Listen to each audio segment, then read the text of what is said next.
자, 지금 우리 시장론 하고 있습니다. 자, 지금 뭐 했냐면 시장의 분류 중에 추상적 시장, 구체적 시장 했고 완전 경쟁, 불완전 경쟁 했어요. 네. 부동산 시장은 불완전 경쟁 시장이라고 그랬습니다. 자, 이제 뭘 공부할 거냐면 부동산 시장의 특성 할 거예요. 자, 우리 교재 보시면 153페이지에 부동산 시장의 특성이 있죠. 네, 요거 좀 중요해요. 부동산 시장의 특성 중요하다. 근데 뭐 중요하긴 중요한데 별로 안 어려워. 쉽게 내요. 쉽게. 자, 부동산 시장이라는 것은 부동산이 거래되는 시장이죠. 쉽게 얘기하면 부동산이 거래되는 게 부동산 시장이잖아요. 그러면 부동산 시장은 부동산이 거래되는 시장이니까 부동산 특성의 영향을 받을까요? 안 받을까요? 영향을 많이 받죠. 그렇죠? 우리가 농수산물 시장의 특성은 바꿔 얘기하면 농수산물의 특성이라고 얘기할 수도 있단 말이에요. 그러면 부동산 시장의 특성이라는 거는 부동산 특성이라고 해도 크게 영향이 없어요. 부동산 시장의 특성이 곧 부동산의 특성이라고 해도 크게 지장이 없죠. 그래서 이 부동산 시장의 특성들은 부동산 특성과 아주 밀접해요. 무슨 말 알겠습니까? 그래서 첫 번째 보세요. 부동산 시장의 특성을 일단 제목을 아는 게 중요합니다. 제목들 어떤 것들이 있는지 봅시다. 시장의 국지성이라는 게 있죠. 2번에 뭐라고 돼 있어요? 거래의 비공개성, 3번에 상품의 비표준화, 4번에 시장의 비조직성, 5번에 수급 조절의 곤란성 이렇게 돼 있나요? 요까지가 일단 중요해요. 요까지가. 자, 봅니다. 시장의 국지성이라는 게 뭐예요? 지역시장이라고 그랬잖아. 그럼 지역시장이 뭔데? 지역에 따라 가격도 다르게 형성되고 거래 관행도 다르게 형성되는 게 지역시장이라는 뜻입니다. 우리 교재 봅니다. 시장의 국지성, 지역성 이렇게 되어 있고 부동산의 특성 중에 뭐와 관계가 있을까요? 부동성과 관계가 있어요. 부동성과. 그래서 시장의 국지성, 부동성 그 옆에다가 이런 말 하나 적어두세요. 우리 책에 나오는 내용들 다 우리가 알려고는 힘들어요. 그때그때마다 막 다르게 말을 표현하기 때문에. 자, 부동산 시장의 특성합니다.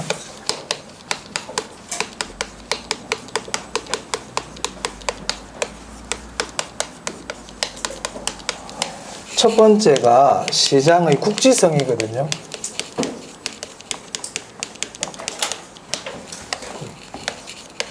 국지화, 지역시장화 이렇게도 얘기합니다. 부동산의 특성 중에서 뭐와 관계가 있다고요? 부동성 때문이다. 부동성. 네. 자, 이 시장의 국지성에서는요, 어떻게 표현을 하든 간에 지역에 따라 지역 간 이런 말들이 나옵니다. 국지성을 설명할 때는. 자, 예를 들어서요, 지역에 따라 가격이 다르게 형성된다. 국지성을 얘기하거든요. 지역에 따라 지역별로 하위 시장이 형성된다. 여기서 하위 시장이란 말이 중요한 게 아니고 뭐가 중요하다는 거예요? 지역별로 이 말이 중요한 거예요. 이게 국지성을 얘기하는 겁니다. 지역 간 수급 조절이 곤란하다. 울산에는 아파트가 부족한데 부산에는 아파트가 남아 돌더라는 겁니다. 그러면은 아파트를, 부산에 있는 아파트를 들고 오기만 하면 울산에 모자란 집을 해결할 수가 있죠. 근데 그게 돼, 안 돼? 지역 간 수급 조절이 곤란하다는 게 그런 뜻이에요. 그럼 여기서 중요한 말이 뭐예요? 지역 간. 국지성을 나타내는 중요한 말은 이런 말들이란 말이에요. 이런 말. 무슨 말 알겠어요? 그러면 이런 것들은 부동성의 파생 특성이라고 할 수 있을까요? 네. 맞습니다. 이게 부동성의 파생 특성입니다. 이게.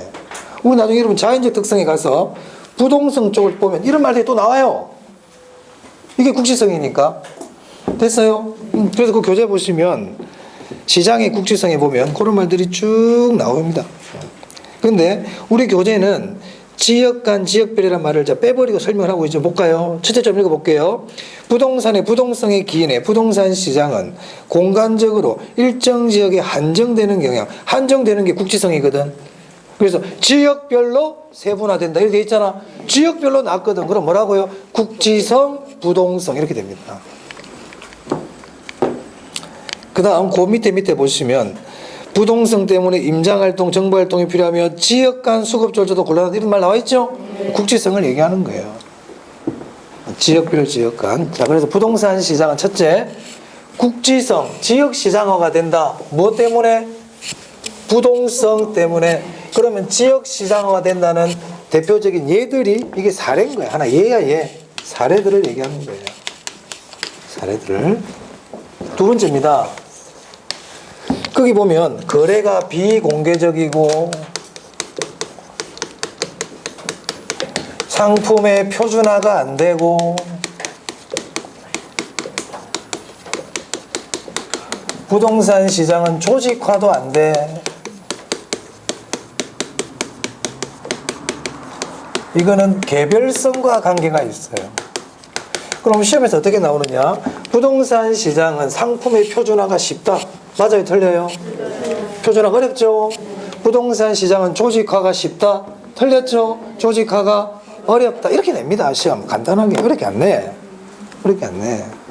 그게 2번, 3번, 4번이에요. 됐나요? 자, 그래서 2번 한번 볼게요. 거래의 비공개성. 둘째 줄 봅니다. 부동산 거래의 고도에 뭐라고 돼 있어요? 사적이다. 사적이다. 은밀하다. 은밀하게 거래가 돼. 비공개적이라는 거예요. 왜? 개별성 때문에 다르니까. 다르니까. 은밀하게 거래를 해도 다른 사람들이 몰라요. 얼마에 거래됐는지. 다 다르니까. 개별성 때문에. 그 다음에 그 밑에 보세요. 거래와 관련된 매매 가격 등을 개별 당사자만 정확히 알 수 있다 돼 있죠. 그럼 그걸 알아내려고 그러면 밥이라도 한 개 사줘야 될 거 아니야. 이 얼마에 팔았어? 얘기 좀 해봐봐. 싫어 안 가르쳐 줄래? 밥 한 개 사줄게. 비용이 들어 안 들어? 정보 탐색 비용이 소모가 된다고요. 정보 탐색 비용이 많이 소요된다. 자, 그러면 부동산 시장은 개별성으로 인하여 정보 탐색 비용이 많이 소요된다. 맞아 틀려? 그래 그런 질문들이 나올 수 있다고요. 그런 말들이. 이걸 내가 얘기 안 해줘도 원래 알아야 돼요. 원래는 거래가 비공개적이니까, 비공개적이란 걸 알았으니까 정보 탐색 비용이 당연히 많이 들지. 많이 들지. 근데 우리는 응용력이 너무 좋아가지고 얘기 안 해주면 몰라. 얘기를 해줘야 돼. 얘기를 해줘야 돼. 자, 그 다음 보세요. 자, 부동산 상품은 표준화가 어렵다고 그랬죠. 그래서 표준화가 곤란하고, 표준화가 규격화 아닙니까? 규격화가 곤란하다. 그러면 이 말은 대량 생산이 돼 안 돼? 대량 생산이 하기 어렵단 말이야. 대량 생산을 어렵게 한다. 그 밑에 건물의 대량 생산을 어렵게 합니다. 그러니까 공급이 잘 될까? 공급이 잘 안 될까? 공급이 잘 안 돼요. 그래서 부동산은 전반적으로 이러한 특성들 때문에 공급이 비탄력적이에요. 아까 거미집이론하고 관계 있다니까. 거미집이론은 수요는 즉각 반응을 보이지만 공급은 늦다고 그랬죠. 공급이 비탄력적이란 말이에요. 왜냐? 부동산이 갖고 있는 특성들 때문에 그래요. 자, 4번 봅니다. 부동산 시장은 조직화가 어렵다. 그 말은 그 밑에 보세요. 유통구조가 조직적이지 못하다. 이렇게 돼 있죠? 네, 그렇게 보시면 됩니다. 자, 이제 5번입니다. 수급 조절의 곤란입니다.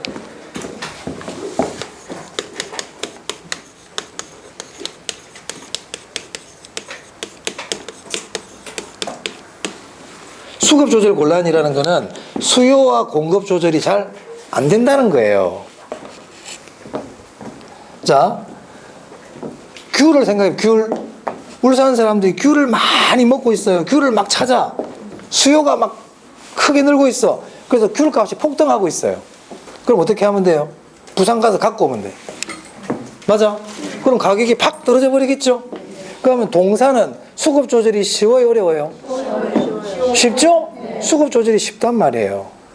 물건이 남아도록 처리하기도 쉬워요. 근데 부동산은요, 공급을 늘리기가 쉽다 어렵다? 부정성. 공급이 어렵단 말이야. 공급을 늘리기가. 줄이기는 쉬워요 어려워요? 어려워요. 영속성. 맞습니까? 그래서 부동산은 늘리기도 어렵고 줄이기도 어려워. 늘려주려니까 법적 제한이 많아. 처분하고 나오려고 해도 법적 제한도 많고 영속성 이런 것 때문에 공급을 늘리기도 어렵고 줄이기도 어려워요. 자, 시장은요, 수요가 많아서 가격이 올라가면 공급이 잘 증가돼야 돼. 맞아. 그래야 시장이 빨리빨리 돌아갈 수 있어요. 사람들이 찾지를 않아. 가격이 폭락해. 그러면 빨리 처분하기도 쉬워야 된단 말이에요. 맞습니까?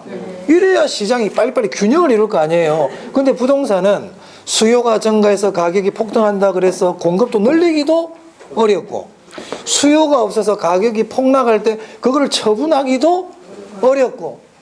무슨 말 하겠습니까? 수급 조절이 곤란하니까 정상적인 가격 형성이 된다 안 된다? 안 된단 말이에요. 그래서 수급 조절 곤란 나오면 이 말을 기억해야 돼. 가격 왜곡이 발생한단 말이야. 수급 조절이 곤란하면 가격 왜곡이 발생해요. 이때 단기의 가격 왜곡이 발생합니다. 장기 그러면 된다 안 된다? 제가 전에도 말씀, 장기는 평화의 시대란 말이에요. 평화의 시대, 균형의 시대, 조정의 시대. 그래서 앞으로 장기에 초과이윤이 발생한다, 장기에 왜곡이 발생한다, 이런 말 나오면 다 틀립니다. 장기는 그런 게 없는 시기를 뭐라 부른다? 장기라 불러요. 장기를 긴 기간 그러면 안 돼. 장기는 긴 기간 아니야. 장기는 균형을 잃어버리는 시기입니다. 단기에는 균형이 깨질 수 있어요. 단기에는 초과이윤도 있을 수 있고 손실도 있을 수 있고 왜곡도 일어나는 게 단기야.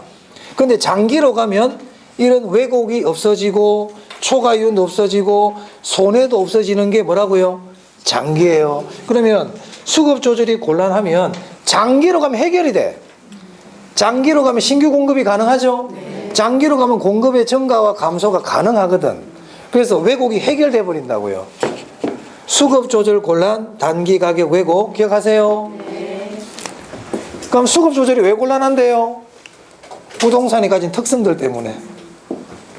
부정성으로 인하여 수급 조절이 곤란하다. 맞아요? 부동성으로 인하여 수급 조절이 곤란하다. 법적 제한이 많아서 수급 조절이 곤란하다. 다 괜찮아. 영속성으로 인하여 수급 조절이 곤란하다. 다 괜찮아요. 개별성으로 인하여 수급 조절이 곤란하다. 다 괜찮습니다. 그럼 시험 낼 때 수급 조절이 곤란한 이유가 중요할까요? 가격 왜곡 발생 이게 중요할까요? 그래, 그런 걸 방점이라 그런다 우리가. 그게 방점이지 앞에 포인트가 있는 게 아닙니다. 그리고 가격 왜곡은 언제 생긴다고? 단기에. 오케이. 근데 질문할 때 선생님 영속성 때문에 왜 수급 조절이 생겨요? 이런 질문을 하는 사람 있어요. 물어볼 수 있는데 그거는 가격 왜곡이 중요한 거지 영속성 때문에 수급 조절이 곤란, 이거는 크게 중요하지 않단 말이에요. 그냥 부동산이 가지고 있는 특성들로 인하여 수급 조절이 곤란하다. 아시겠죠? 오케이. 그래서 교재 보세요. 수급 조절의 곤란성, 부정성, 영속성, 부동성, 개별비 다 적어놨지? 네. 더 있어. 뭐 법적 제한 많다 이런 거 다 될 수 있어요. 고가성도 돼. 다 돼. 근데 그 밑에 토지의 부정성 특성이 있고 건물의 경우에도 생산하는 데 시간이 많이 소요되고 공급이 비탄력적이므로 수급 조절이 곤란하다고요. 공급이 비탄력적이거든. 공급이 잘 안 돼. 그래서 그 뒤에 말이 중요해. 단기에 가격이 왜곡될 가능성이 크다. 이 말을 기억합니다. 단기는 동그라미 하고. 아시겠죠?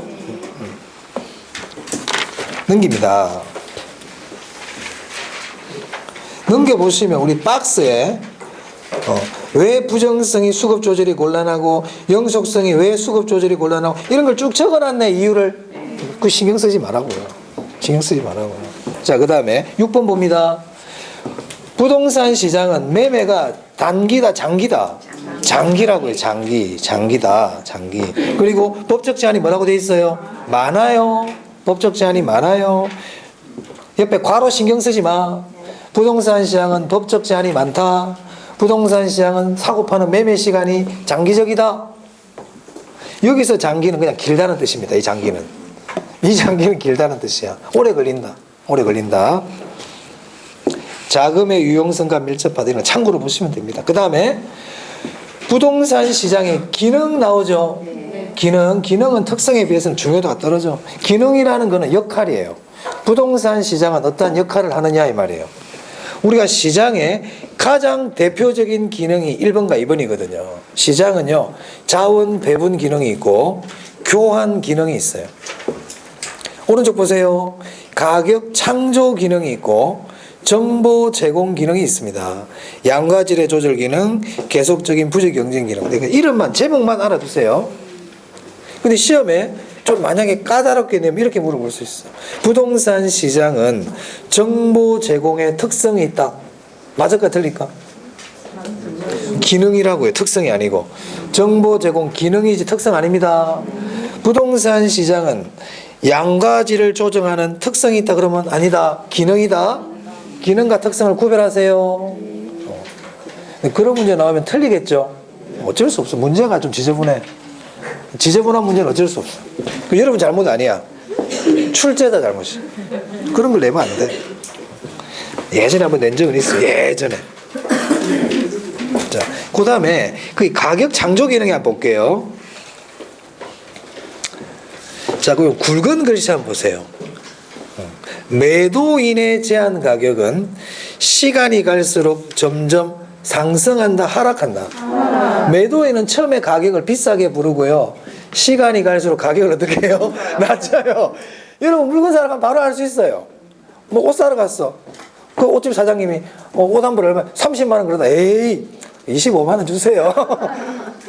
매도인은 갈수록 시간이 갈수록 가격이 어떻게 돼요? 낮춰져요. 하지만 매수인은요? 갈수록 올라갑니다. 처음에 10,000원 줄게 했다가 에이 그럼 15,000원까지 줄게. 매수인은 가격이 올라가죠. 매도인은 시간이 갈수록 점점 가격이 제한 가격이 하락하고 매수인은 시간이 갈수록 제한 가격이 어떻게 된다? 상승한다. 이 정도는 좀 참고로 알아두시면 되겠습니다. 자, 그 다음에 표 한번 볼게요. 그 밑에 표. 핵심 정리 보이세요? 자, 거기 딴 거는 보지 말고요. 일단 그 표는 부동산 시장의 특성은 중요하다 그랬고 제가 자, 기능에 제가 뭘 말씀드리냐면 조세의 기능 보세요. 조세의 기능에 동그라미 1번 뭐라고 돼 있어요? 소득 재분배 기능 돼 있죠. 자, 근데 시장의 기능에는 소득 재분배가 있어 없어? 없죠? 자, 이거 기억합니다. 시장은 소득 재분배 기능이 없다. 시장은 소득 재분배 기능이 없어요. 그래서 시장이 100% 재기능을 발휘하더라도 저소득층 문제는 해결할 수가 없단 말이에요. 시장은 부자와 가난한 자 문제를 해결해 줄 수 없어요. 무슨 말 알겠습니까? 그래서 정부가 개입해서 해결합니다. 나중에 이제 그래서 이걸 정책론에서 배웁니다. 시장은 소득 재분배 문제를 해결 못해요. 시장이 자본주의가 발전하면 오히려 부자는 더 부자가 되고 가난한 사람은 더 가난한 문제가 생긴다. 소득 문제 해결할 수가 없어요. 그래서 정부가 개입합니다. 나중에. 그래서 정부가 개입하는 대표적인 게 조세거든. 조세를 통해서 정부가 소득 재분배를 해준다 이 말입니다. 네. 시장은 소득 재분배 기능이 있다 없다? 없어요. 없어요. 네. 자, 넘길게요. 자, 이제 157페이지 효율적 시장 이론입니다. 자, 제가 이제 이거 설명하겠다는 겁니다. 요건 중요하거든요. 볼게요.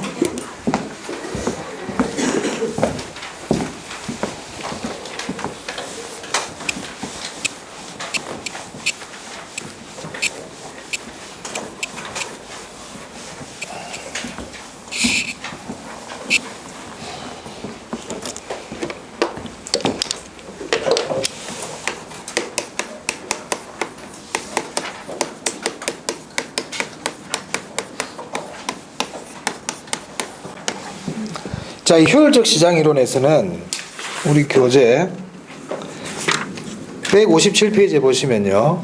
효율적 시장의 유형 그래가지고 넘겨보시면 약성, 중강성, 강성 효율적 시장 나오죠. 여기가 중요합니다.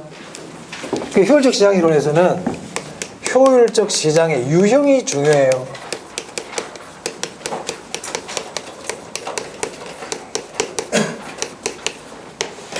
자, 그럼 교재를 일단 볼게요.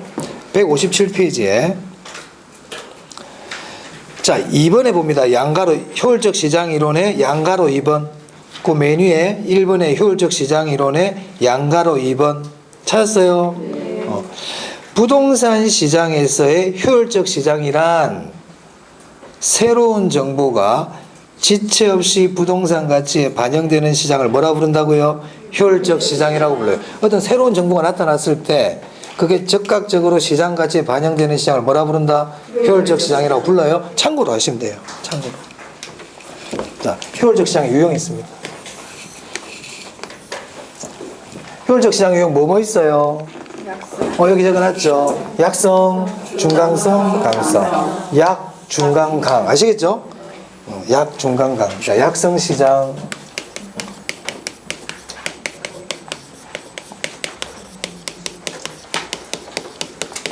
중강성 효율적 시장.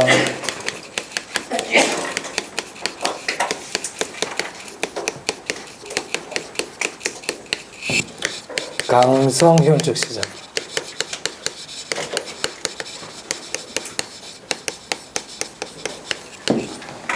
일단 이 각각 시장의 의미, 개념, 뜻을 알아야 돼요. 약성 시장이 뭐고 중강성 시장이 뭐고 강성 시장이 뭔지 의미부터 알아야 돼요. 의미부터. 네. 약성 시장은, 약성 효율적 시장은 과거 정보는 이미 시장 가치에 반영된 시장이에요. 과거 정보는 이미 시장 가치에 반영됐다. 이 효율적 시장은요, 이 약성, 중강성, 강성은 원래 주식에서 온 이론입니다. 주식 이론. 그러면 주식 시장에서 약성 효율적 시장이라는 거는요, 과거 정보는 이미 시장 가치에 반영됐다 그랬죠. 이게 무슨 말이냐? 현대자동차 주가가 지금 만약 10만 원이야. 그럼 현대자동차 주가의 10만 원은 이미 과거 정보는 이미 다 반영이 되어 있다 이 말이에요. 10만 원 안에는. 이 10만 원이란 가격 안에는 현대자동차가 과거에 있었던 일들 있죠. 과거의 매출이라든지 과거의 뭐 기술 개발이라든지 이런 것들은 다 이미 다 그 10만 원에 반영이 되어 있다. 이런 시장을 뭐라 그런다? 약성 효율적 시장이에요. 약성 효율적 시장. 그럼 중강성 효율적 시장은 뭐냐면 과거는 당연히 반영이 돼 있고 이미 약성은 넘어섰으니까 뭐까지도 현재 정보까지도 과거는 당연히 반영되어 있고 과거와 현재 정보가 시장 가치에 반영되어 있는 시장이에요.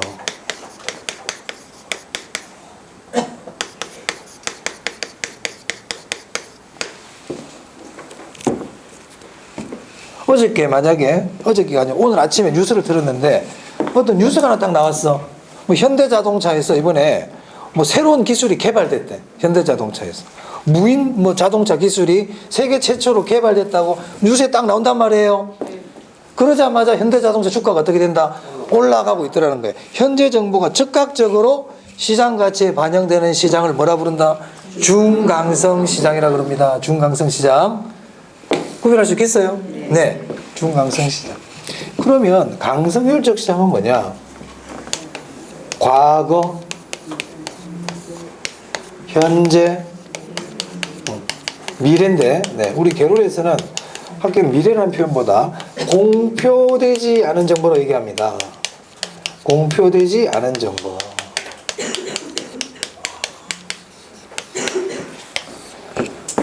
한마디로 표현하면 모든 정보예요. 모든 정보. 모든 정보. 모든 정보. 과거, 현재, 미래 공표되지 않은 정보까지 시장 가치에 반영된 시장을 뭐라고 부른다고요? 강성효율적 시장이라고 그럽니다. 개념은 별로 안 어렵죠? 개념은 별로 안 어려워요. 뜻부터 알아야 돼요. 자, 그 다음에 뭘 알아야 되느냐? 초과 이윤을 얻으려면 어떻게 해야 되느냐 이거 알아야 돼요.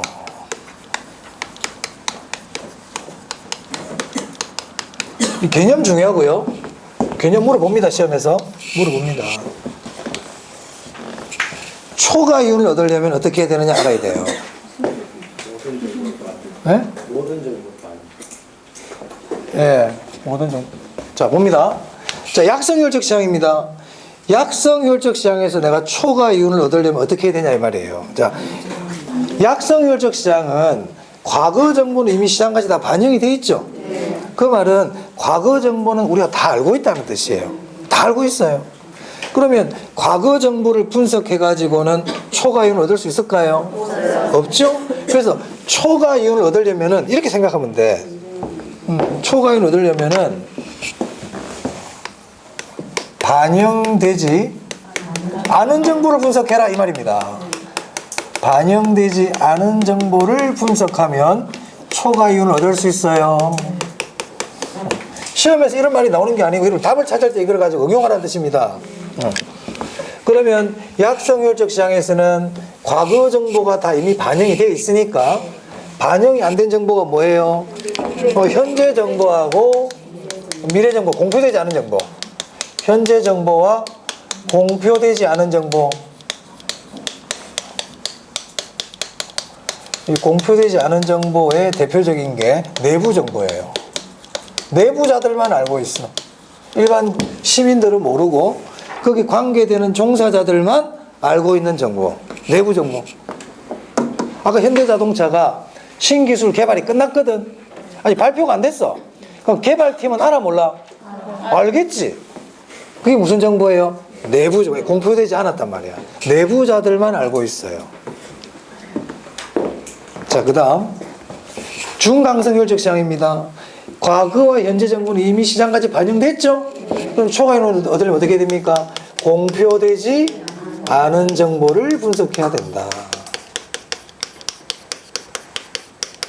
즉 내부 정보 분석하면 초과이윤을 얻을 수 있다는 거예요. 공표된 정보 가지고는 초과이윤을 얻을 수가 없다 이 말입니다. 중강성 시장에서는 이미 공표된 거 가지고는 초과이윤을 얻을 수가 없어요. 자, 강성효율적 시장인데요. 강성효율적 시장은 모든 정보가 다 반영이 됐지? 네. 반영 안 된 정보가 있어 없어? 네. 없잖아요. 그러니까 초과이윤이 불가능해. 초과이윤 불가능. 초과이윤이 불가능하다는 얘기는 손해본다는 뜻이 아니라 그랬죠. 정상 이윤만 가능하다. 만 가능하다. 요게 일단 중요하단 말입니다. 자, 그럼 여기서 이제 응용을 해볼게요. 응용이라고 하면 말을 좀 어렵게 만들어 보는 거예요. 자, 약성효율적 시장이에요. 자, 약성효율적 시장인데 이 사람이 투자자가 과거 정보를 막 분석하고 있어 지금. 뒷북치고 있지. 과거 정보를 분석하면 초과이윤 얻는다 못 얻는다? 그럼 이 사람 어떻게 돼? 정상이윤 얻는 거예요. 손해본다 그러면 안 돼? 초과이윤을 못 얻는다는 것은 정상이윤 본다는 뜻이에요. 자, 중강성 시장이에요. 과거와 현재 정보는 이미 다 반영이 돼 있죠? 근데 과거와 현재 정보를 지금 분석하고 있어요. 그럼 어떻게 돼요? 정상이윤 얻어요. 정상이윤 얻고 있죠? 그래서 약성효율적 시장에서는 과거 정보를 분석하는 사람은 정상이윤 얻을 거고 현재나 공표되지 않은 정보를 분석하는 사람은 초과이윤 얻겠네. 그럼 약성 시장에서는 정상이윤 보는 사람도 있고 초과이윤 보는 사람도 있겠네요. 중강성 시장도 마찬가지로 정상이윤 보는 사람도 있고 초과이윤 보는 사람도 있겠네요. 둘 다 존재하는 거예요. 근데 강성효율적 시장은요, 그렇지, 초과이윤 보는 사람 아예 없어. 뭐만 존재한다. 그래서 제가 만을 적은 겁니다. 그럼 만약에 중강성 시장에서는 정상이윤만 가능하다 그러면 돼 안 돼? 중강성 시장에서는 정상이윤만 가능하다 그러면 돼 안 돼? 안 된다고요. 정상이윤만 얻는 거는 무슨 시장이다? 강성 시장만 정상이윤만 얻는 겁니다. 중강성은 정상이윤 얻는 사람도 있고 초과이윤 얻는 사람도 있다고요. 오케이? 자, 그래서 이 강성효율적 시장은 초과이윤이 없잖아. 완전 경쟁 시장과 부합합니다. 우리 완전 경쟁 시장 초과이윤 없다 그랬잖아요. 맞아요?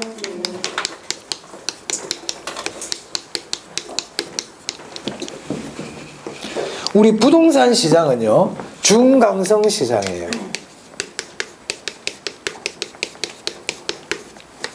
주식 시장도 마찬가지예요. 부동산 시장 중강성 시장입니다. 그래서 우리가 초과이윤이 가능합니다. 부동산 시장에서는 초과이윤 얻는 사람이 있다고요. 어떻게 해야 될까요? 내부 정보, 공표되지 않은 정보를 분석하면 초과이윤을 얻을 수 있고, 이미 다 발표된 정보 가지고는 초과이윤을 얻기가 어렵단 말이에요. 어렵다. 실제적으로는 될 수도 있지만 이론적으로 얘기하는 겁니다. 그러니까 우리 중강성 시장이라면서 우리 시장이, 부동산 시장이 공표된 정보 다 알아요, 여러분들? 모르지? 원래 다 알아야 되는데 모르잖아요. 어찌됐든 간에. 그래서 정보가 중요하다는 겁니다. 정보가. 자, 그 다음 이 과거 정보를 분석하는 방법을 기술적 분석이라 그래요. 뭐라 그런다고요? 기술적 분석.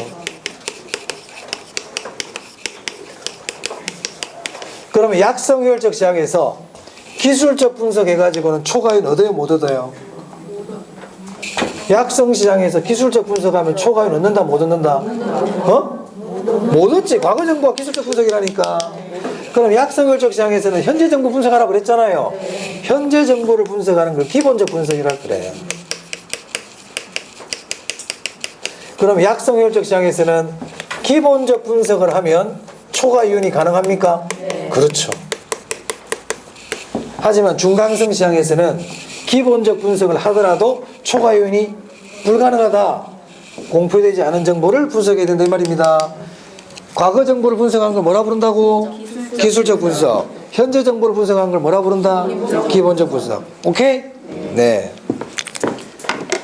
그 정도 아시면 됩니다, 이제. 자. 159페이지 한번 볼까요? 자, 1번. 부동산 시장의 효율성에 관한 설명이다. 옳은 것은, 자, 2번 한번 볼게요. 강성 효율적 시장에서는 이미 모든 정보가 가격에 반영되어 있으므로, 맞아요? 맞죠? 투자 분석만 잘하면 정상 이상의 초과이윤을 얻기가 쉽다.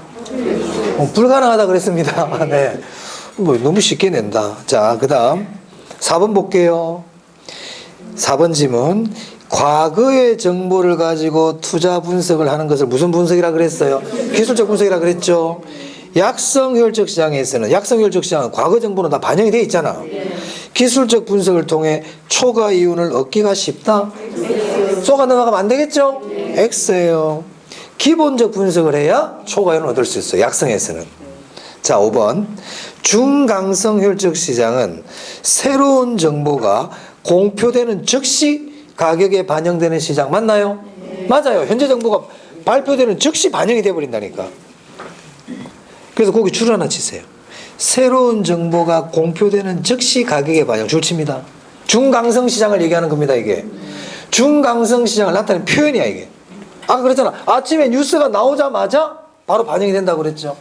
새로운 정보가 즉시 반영이 된단 말이에요. 그래서 공표된 자료를 토대로 투자 분석을 하면 초과이윤 얻기가 쉽다. 틀렸죠? 중강성 시장은 공표되지 않은 정보를 분석해야 된다고요. 공표되지 않은 정보. 틀렸네? 자, 그리고 문제를 풀어보니까 뭘 물어봅니까? 각 시장의 의미 물어보고 있죠. 어떻게 하면 초과이윤 얻는지 물어보고 있죠. 네, 그걸 알아놔셔야 돼요. 자, 넘겨볼까요? 자, 2번입니다. 2번 지문 아까 해석 놔두고요. 3번. 강성효율적 시장은 완전 경쟁 시장의 가정에 가장 근접하게 부합되는 시장이다. 맞습니까? 네, 맞습니다. 자, 4번 볼게요. 약성효율적 시장에서는 현재 가치에 대한 과거의 역사적 자료를 분석하여, 자, 이 사람 지금 현재 자료 분석했다는 거야? 과거 자료 분석했다? 과거 자료 분석했다고 그랬지? 정상 이윤을 초과하는 이윤. 정상 이윤을 초과하는 이윤 줄 치세요. 그럼 뭐예요, 그게? 초과이윤이지? 근데 시험장 갔더니 초과하는 이윤을 못 읽고 그냥 정상이윤만 눈에 보고 정상이윤이라 보고 푸는 사람들이 있어요. 그러니까 정신을 바짝 차려야 돼. 그래서 시험장에서 초과이윤이라고 쓰기도 하고요. 정상이윤을 초과한다든지 이렇게 표현도 한단 말이에요. 그럼 정상이윤이라 읽으면 안 돼? 정상이윤을 초과하는 게 무슨 이윤이다? 초과이윤. 뭐 지금은 여러분들이 시험장이 아니니까 편안하게 읽어서 그렇지, 시험장에 가가지고는 정상이윤을 초과하는 이윤을 획득할 수 있다를 정상이윤을 초과이윤이라 봐야 될 텐데 정상이윤을 얻을 수 있다 이렇게 보고 푸는 사람도 있단 말이에요. 당황하다 보니까. 자, 그러면 다시 봅니다. 과거 자료를 분석하여 정상이윤을 초과하는 이윤을 획득할 수 있다. 틀렸죠? 과거 약성인데 과거 자료 가지고는 초과이윤 못 얻잖아요. 틀렸습니다. 4번 틀렸다. 그럼 답이 몇 번이다? 4번입니다. 자, 5번 볼게요. 중강성 효율적 시장은 과거의 추세적 정보뿐만 아니라 현재 새로 공표되는 정보가 지체 없이 시장 가치에 반영되므로 공식적으로 이용 가능한 정보를 기초로 기본적 분석을 하여 투자해도 초과 이윤을 얻을 수 없다. 맞습니까? 네, 맞습니다. 기본적 분석은 현재 정보를 분석하는 거예요. 과거 정보 분석하는 건 뭐라 부른다고? 기술적 분석. 기술적 분석. 됐어요? 여기까지 할 겁니다. 그래서 참 이게 공부하다 아이러니합니다. 여러분 주식 투자하는 분들 차트 분석 많이 하던가요? 주식 하는 분들 차트 같은 거 막 나오지? 이 차트 분석하는 게 기술적 분석이거든. 그럼 우리 지금 부동산 시장은 부동산 시장과 주식 시장은 중강성 시장이라면서. 그러면 기술적 분석과 초과이윤이 돼, 안 돼? 근데 차트 분석 막 하고 있지. 아이러니하지 않습니까? 그렇단 말이야. 어찌됐든 이론적으로 말이 안 맞거든. 우리는 좀 중강성 시장인데 기술적 분석을 해가지고 돈 벌려고 막 하고 있죠. 사실은 좀 그렇다. 어찌됐든. 네. 자, 여기까지 하겠습니다. 자, 할당효율적 시장은 좀 시간이 걸리기 때문에 다음 주에 할게요. 네. 혹시 질문 있나요? 네. 아직까지 부족하기 때문에 질문할 게 없죠. 고생하셨습니다. 식사도 맛있게 하세요. 네. 네.